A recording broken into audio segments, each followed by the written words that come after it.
Alright guys, I know that this was sort of a tough passage. I noticed that some of the mistakes which were made on this passage tended to be repeated, so I want to go over a few things with you.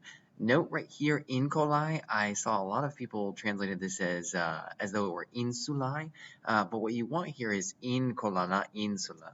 Alright, an insula is an island, but incolae are inhabitants.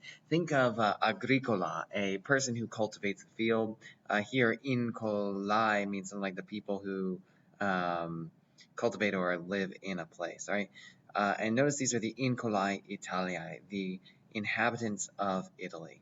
Now, note here, though, that you have the primi incolai, the first inhabitants of Italy, ab origines fuerunt. This is just the name that the Romans gave to the first people who lived in Italy. But remember, their name has to do with them being there ab origine, from the beginning. Right? And then you have fuerunt. I noticed that a lot of people got tripped up by the tense fuerunt, as well as the fuisse, perhaps. So I want to show you guys the table for the conjugation of esse. Remember that you have only three principal parts for the verb to be: sum, esse, and fui. In the present, you might remember you have sum, est, sumus, estis, sunt, and then you have eram, eras, erat, eramos, eratis, eran in the imperfect, and then the future, ero, eris, erit, erimus, eritis, erunt. Notice erunt, not erint.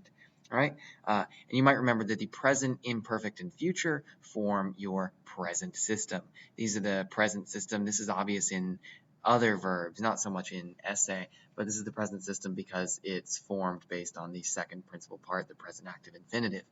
The perfect system, though, you might remember, is formed using the third principal part. And so there with fui, you'll use that to get your perfect stem. So you might note that you take off the I to get that perfect stem. You then have F and U. Try not to laugh too much about that particular combination. Then you have endings added back onto those. So here you just have the regular set of perfect endings: fui, fuisti, fuit, fuimus, fuistis, fuerunt. I was, you were, he, she, or it was, we were, y'all were, and they were. Notice fuerunt with a long E right there. In the pluperfect, the same rule for forming the pluperfect applies as always has. You just add these imperfect forms. Notice the imperfect forms right here. You add the imperfect forms of sum, to the perfect stem. Right? So fu eram, fu eras, fu erat, fu eramos, fu eratis, fu erant. Notice a short E right here. All right, and then for the future perfect, you do the exact same thing as that. You add the future endings to the perfect stem: fuero, fueris, fuerit, fuerimus, fueritis. But then watch out here, fuerint, all right, not fuerunt. All right, so here, the first inhabitants of Italy were aborigines. You could also translate this as the aborigines, the aborigines, were the first inhabitants of Italy. And then here you have quorum. This has the antecedent of aborigines. Notice this is masculine plural relative pronoun in the genitive case. If you don't remember your relative pronouns, here is a chart of them. And then notice, you've got your masculine plural genitive. If you want to pause and copy that, may be a good idea if it's gotten a little bit rusty. Anyway, remember that the relative pronoun will agree with its antecedent in number and gender, but not necessarily in case. The case will be determined by its function in the relative clause. So quorum rex, you can do this two ways. You could either say rex quorum is the king of whom, or alternatively you could say whose king, Saturnus tanta justitia fuisse dicitur. Here you'd say whose king, Saturnus, dicitur, is said, fuisse. Remember, to form your perfect infinitives, you take your third principal part, fui there, and you add sse. So whereas esse is to be, fuisse is to have been, your perfect active infinitive. All right? So Saturnus dicitur is said to have been, and here's an ablative of characteristic or description: tanta justitia, with such great justice. Tanta here is one of those sorts of words that typically introduces a result clause with ut, right? So he was said to be with such great justice, ut, that nec serviret quisquam sub illo. Notice here, nec quisquam should be taken together, that neither did anyone serviret, serve or act as a slave, sub illo, nec quidquam sum proprium haberet. Here, the subject of your verb is still quisquam, nor did anyone have quidquam. So quisquam is anyone, quidquam is anything, nor did anyone have anything as his own property. Suum being his own, and then proprium is exactly the opposite of commune, right? Propria means something which is not communal, which is one's own specifically.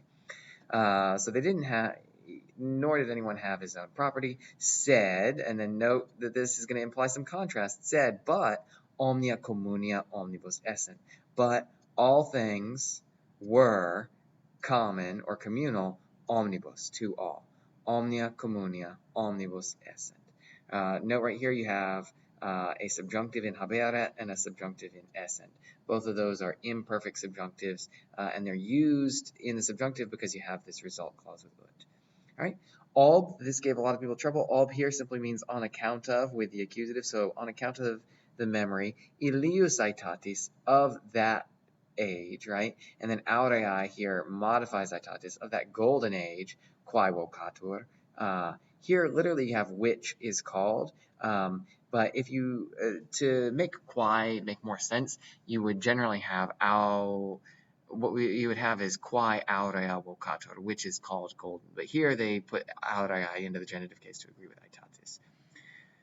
So on account of that golden age, as it is called, mos Romanorum est. Mos here is something like a habit or custom. The custom of the Romans is ut, that, right? Mense decembri, in the month of December, diebus festis, on festive days, that is on holidays, qui dicuntur Saturnalia, which dicuntur are called Saturnalia. So note right there, you have a relative clause, qui dicuntur Saturnalia, and the relative clause refers back to diebus. On the days which are called Saturnalia, servi, the slaves, in conviviis, in parties or festivals, cum dominis discumbant, they sit down or recline even with their masters.